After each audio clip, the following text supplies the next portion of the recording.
James, welcome back to morning show. നമ്മുടെ Sunny Joseph അദ്ദേഹത്തിന് ചില കാര്യങ്ങൾ പറയാനുണ്ടായിരുന്നു, നമ്മളത് കേൾക്കണമല്ലോ. ഇപ്പോൾ ഗസ സിറ്റിയിലെ രണ്ടാമത്തെ ടവറും ഇസ്രായേൽ സേന തകർത്തു എന്ന് വാർത്ത വരുന്നുണ്ടല്ലോ. 30 പലസ്തീനികൾ കൊല്ലപ്പെട്ടു എന്നും മച്ചിമേഷ്യയിൽ നിന്ന് വാർത്ത വരികയാണ്. എന്തൊക്കെയാണ് കൂടുതൽ വിശദാംശങ്ങൾ? ഈ ഗസ സിറ്റി പിടിക്കാനുള്ള യുദ്ധം ഇസ്രായേൽ അതീവ രൂക്ഷമാക്കിയിരിക്കുകയാണ്. അതിൻ്റെ ഭാഗമായി അവിടെ ഗസ സിറ്റിയിലെ രണ്ടാമത്തെ വലിയ ടവർ കൂടി തകർത്തിരിക്കുന്നു.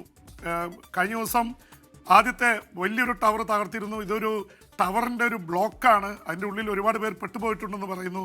എന്നാലും ആദ്യ കണക്കനുസരിച്ച് 30 പേർ പലസ്തീനികൾ കൂടി കൊല്ലപ്പെട്ടു എന്ന വാർത്തയാണ് വരുന്നത്. അതോടെ കൊല്ലപ്പെട്ട പലസ്തീനികളുടെ എണ്ണം 64,350 കടന്നതായിട്ടാണ് റിപ്പോർട്ടുകളുള്ളത്.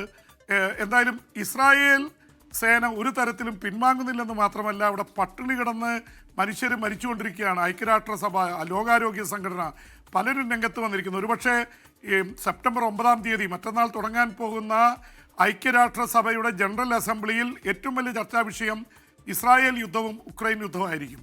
ഉക്രൈനിലും യുദ്ധം രൂക്ഷമായി തുടരുകയാണ്. ഇതൊക്കെ ഞാൻ അധികാരത്തിൽ വന്നാൽ ഒറ്റ ദിവസം കൊണ്ട് നിർത്തുമെന്ന് പറഞ്ഞ ട്രംപിന് ഒന്നും ചെയ്യാൻ സാധിച്ചിട്ടില്ല എന്ന തരത്തിൽ തന്നെയാണ് കാര്യങ്ങൾ പോകുന്നത്. അതിനിടയിൽ ഇന്ത്യയും അമേരിക്കയൊക്കെ ആയിട്ടുള്ള വ്യാപാര ചർച്ചകൾ അത് ഓൺലൈനിലേക്ക് നടക്കാൻ പോകുന്നുണ്ട്.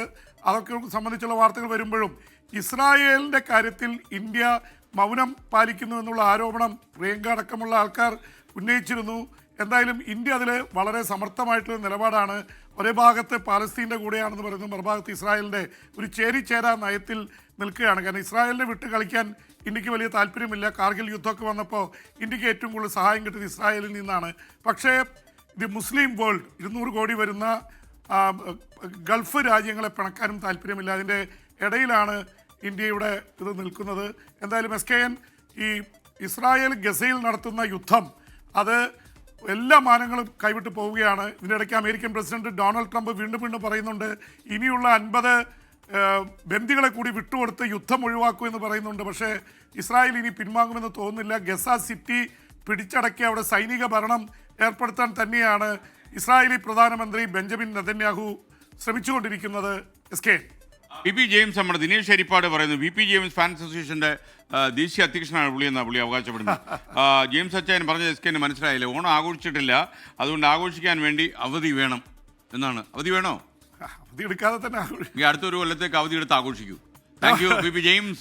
ലോകത്തെവിടെയായാലും ഏത് സമയത്തും 24 വാർത്തകളും ഓഗ്മെന്റഡ് റിയാലിറ്റി പാക്കേജുകളും എക്സ്പ്ലെയിനറുകളും വിശദമായി കാണാൻ ഞങ്ങളുടെ യൂട്യൂബ് ചാനൽ നിങ്ങൾക്ക് സബ്സ്ക്രൈബ് ചെയ്യാം.